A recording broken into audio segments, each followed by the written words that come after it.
ঘড়ির কাঁটা ঘুরে গেছে পেছন দিকে। ইতিহাস থমকে দাঁড়িয়েছে সভ্যতার তীব্র দুপুরে মধ্যযুগীয় অন্ধকার। সাম্প্রদায়িক সন্ত্রাস, রাজনৈতিক প্রতিহিংসা, পাশবিকতা ও বর্বরতার এমন সর্বগ্রাসী উন্মত্ত বিকার স্বাধীন বাংলাদেশ আর কখনো প্রত্যক্ষ করেনি।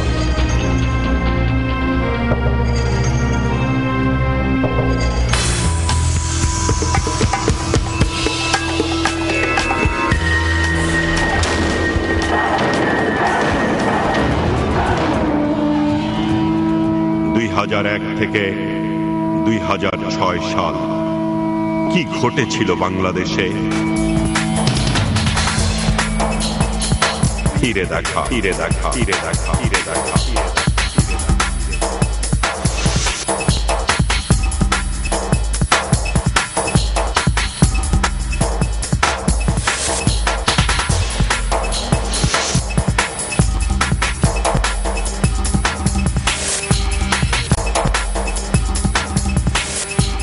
আমিও টর্চারে আমি মনে করেন যে সেন্স ছাড়া, তারপর খেজুরও সেন্স ছাড়া, সবাই বলতে পারি না কিছু। তারপরে আবার দেখলাম কিছুক্ষণ পরে বাদশার সাথে আমাকে বাঁধে, বাদশার মাথার দিকে আমার পা আর ওর মাথার দিকে আমার পা, এভাবে দড়িদা পিছে ভুটভুটিকে নিয়ে আসে, নিয়ে আমাকে চলে যায় সোজা আপনার ভিটি ক্যাম্পে। ওই ভুটভুটি শালা নিয়ে যায় আমাকে ঝাঁকিতে, আমি সেন্স হয়ে গেছি, সেন্স এসে গেছে। দেখলাম যে আমি লাশের সাথে বাঁধা। তার পরবর্তীতে ঘরে যা দেখি এরকম রাত 12টা আনুমানিক হবে, তখন বাংলা ভাই খেজুরকে নিয়ে আমাকে দুইজনাকে এই জায়গাতে করলো, ওই লাশের বান্ধবটা খুললো। খোলার পরবর্তীতে রাত 12টার সময় প্রশ্ন করতে লাগলো, বিভিন্ন প্রশ্ন। টর্চার করলেও এই সময় যে সুযোগ পাইছে, এই যে ওরা যারা ধরে লেগেছে তারা পুরা হচ্ছে বিএনপির লোক। হ্যাঁ, তা পুরা বিএনপির লোক। ওরা এই পুকুরটা আমি মাছ মারিছি এবং আমার ছেলে সর্বহারা, এই জন্যে আমার দুর্দণ্ড প্রতাপ, তার প্রতাপের চোটেই ওদের পরে আমার বাড়ি ওই দিক দিয়ে মোটর সাইকেলটা 50,000 টাকা যাচ্ছিল, আমি ওইসব নিয়েছি।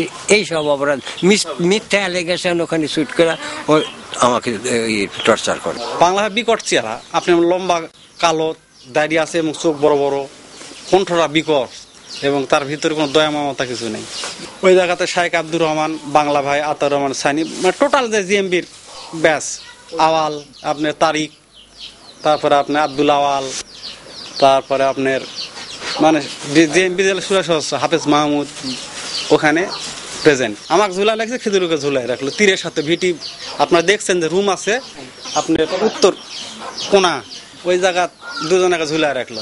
ভিতরে টর্চার। রাত 12টা পরে সাদা গাড়ি ঢুকা বললো, সাদা একটা মাইক্রো আসলো। আসার পরে সেখানে দেখলাম তখন সম্পূর্ণ যেগুলো আদার্স, যেগুলো জিএমবি যারা ছিল, সেন্টি গার্ড ছিল, তাদেরকে হেঁটে দিল। ওই জায়গাতে ওদের নেতৃত্ব স্থানীয় যারা দাঁড়া হয়ে গেল। ওই সময় আমাদের প্রতিমন্ত্রী আলমগীর কবির সাহেব পদার্পণ করলো রুমে। ওরা ওই যে বড় বড় আমদাও হকি স্টিক এইগুলা লিয়া ঘুরছে তো। আর ওই যে বাংলা ব্যাগে সাইডে তো দুটাকা ব্যাগ থাকতো, ব্যাগের মধ্যে পিস্তলি আছে না কি আছে বলতে পারবো না।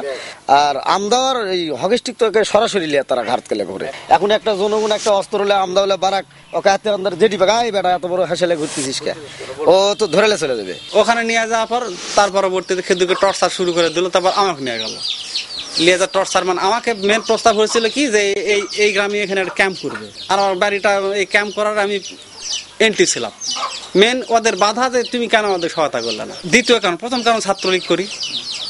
আলমগীর কবিরের সাক্ষাতে ওই জায়গাতে টর্চার করতে করতে আমি আর গান শুনলো, আমি আর কিছু করতে পারি না। তার পরবর্তীতে আমাকে কোনায় ঘরে মানে কোথায় রাখছে জানি না, কিছুক্ষণ পরে আমার জ্ঞান ফিরে গেছে। কোনো খাবার নেই, খাইতে চাইলে আপনি পেশাব করে এনে দেয়, এরকম হুজুরেরা পেশাব করে বদনাতে করে খা। 3 দিন ধরে রাখছিল, 3 দিন একটা ফোঁটা পানিও দেয়নি, খাবারও দেয়নি, খালি মায়ের সিরিয়াল মায়ের কোনো হিসাব নেই। তার পরবর্তীতে আলমগীর কবির ওই জায়গাতে চেয়ারে বসে এবং পার্শ্বে থানার নেতৃত্বের দিন যারা আছে সবাই ওই জায়গাতে বসে আছে। বসে থাকার পর খেজুরের আমি জ্ঞান ফিরে দেখি কোনার থেকে, দেখি যে প্রথমে আর হাত কাটে খেজুরকে, এবং হাফেজ মাহমুদ ওর কাটার হচ্ছে মেন। প্রথমে হাত কাটা পরে বলে যে আমাকে জবি কর, খেজুর নিজেই বলে আমাকে মারা ফেলাতে জবি কর, আমার এইভাবে জবি করি না, খুব তো মাস্তানি করছিল, ভোটের কেন্দ্রে আমাকে হাত দেওয়া বার কাটতে, আগে হাত কাটা হোক। নিজে কবির সাহেব ওখানে স্টিল এবং বলাবার হাফেজ মাহমুদ আর হাত কাটে, পর্যায়ক্রমে তার পা কাটে, দাঁত প্লাস দাঁত তোলে। এক হাত সবচেয়ে কষ্ট বিষয় যে বাম হাত, ডান হাত কাটা বাম হাতে করছে পানি, তখন ওই পানির ইয়ে দেয়, গ্লাস দেয় আর মগ দেয়, ডান হাত কাটা বাম হাতে দেয়, ও তো খাইতে পারে না, প্লাস দাঁত তুলে হেল দিছে, সেন্সা হিচ্ছে না সবচেয়ে ওটাই। আর ওর চিৎকার ভিটির মনে হয় যে আপনি কি বলবো, মানে ভাষা অবর্ণনীয়। ওই স্মৃতি মনে লাগে যে আমার ঘুম হয় না, চিৎকারে মনে হয় যে ভিটির মাদ্রাসা ভেঙে দেবে এরকম অবস্থায়। তার পরবর্তীতে বলে যে ফিনিশ করে দাও। কোনার ঘরে কোনাতে আমাকে রাখছিল উত্তর দিকে, আমি দেখেছিলাম হাত পা বাঁধা আছে ওইভাবে। তখন রক্ত আমার গায়ে আসা পরে, সিরা পরে, মানে আমার সাইড করে এরকম টর্চার হচ্ছে। লাস্ট পর্যায়ে আলমগীর বের হয়ে চলে গেল, গাড়ি নিয়ে চলে গেল, ফিনিশ করে থেকে চলে গেল। আর মেন টার্গেট ছিল গোলাম। আর আমাদেরকে বলে যে তোরা ইসরাফিলের দালাল, তোরা ইসরাফিলের লোক, মানে ইসরাফিলকে মানে এত ভয় করতো। এই বর্তমান যে এমপি, তার টার্গেট ছিল যে তাকে ধ্বংস করা।